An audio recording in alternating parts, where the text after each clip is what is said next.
Okay, तो Disney plus पर miss Marvel का पहला एपिसोड आ चुका है और आज मैं इसी का रिव्यू करूँगा।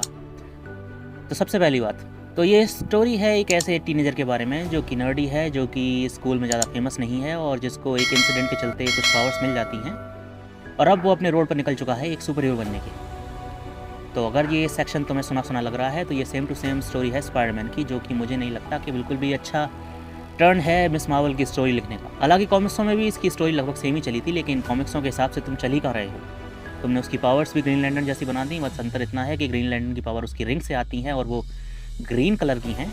यहाँ पर इसकी पावर इसके ब्रेसलेट से आती हैं और पर्पल कलर की।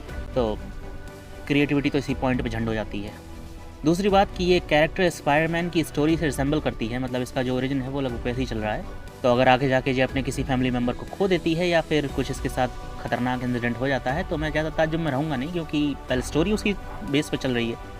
दूसरी बात, शो के इस पॉइंट पर हम ऐसा भी कुछ भी नहीं देखा है हमने जिससे कि हम उसमें इन्वेस्ट हो सकें। स्टोरी थोड़ी लूज़ है क्योंकि ये स्पाइडरमैन से रिसेंबल करती है, बी अभी ये आगे बढ़ी भी नहीं है, तो हम पूरी तरीके से इमोशनली इससे कनेक्टेड हैं भी नहीं।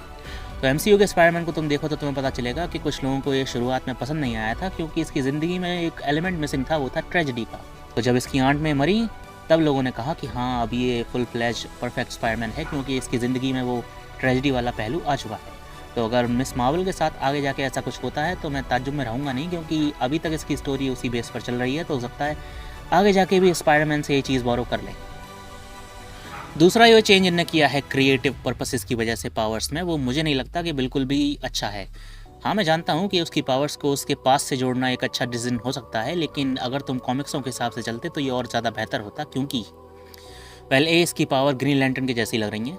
अगर पावर्स चेंज ही करनी थी तो किसी और वे में कर लेते। मुझे नहीं लगता कि ये पर्पल कलर का हार्ड लाइट कंस्ट्रक्शन कोई अच्छी चॉइस है।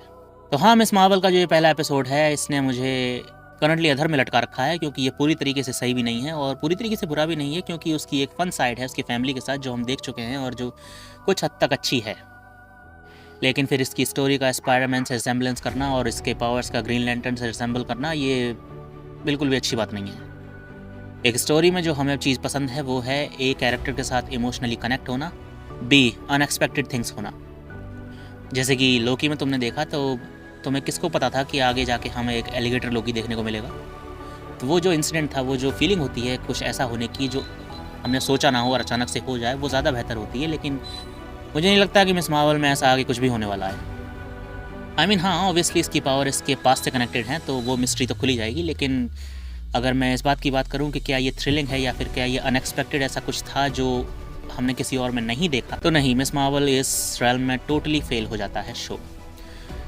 खैर, अभी पहले एपिसोड से पूरी तरीके से शो को जज करना भी ठीक नहीं होगा। देखते हैं आगे के एपिसोड हमारे लिए क्या लाते हैं। In the end miss Marvel का पहला एपिसोड एक बहुत ही बेहतरीन एपिसोड हो सकता था, लेकिन अनफॉर्चुनेटली ऐसा कुछ हुआ नहीं। एनीवे, देखते हैं फिर आगे क्या होता है। तो फिर तुमसे मिलूंगा मैं अपने अगले वीडियो में। Till then, take care and bye bye.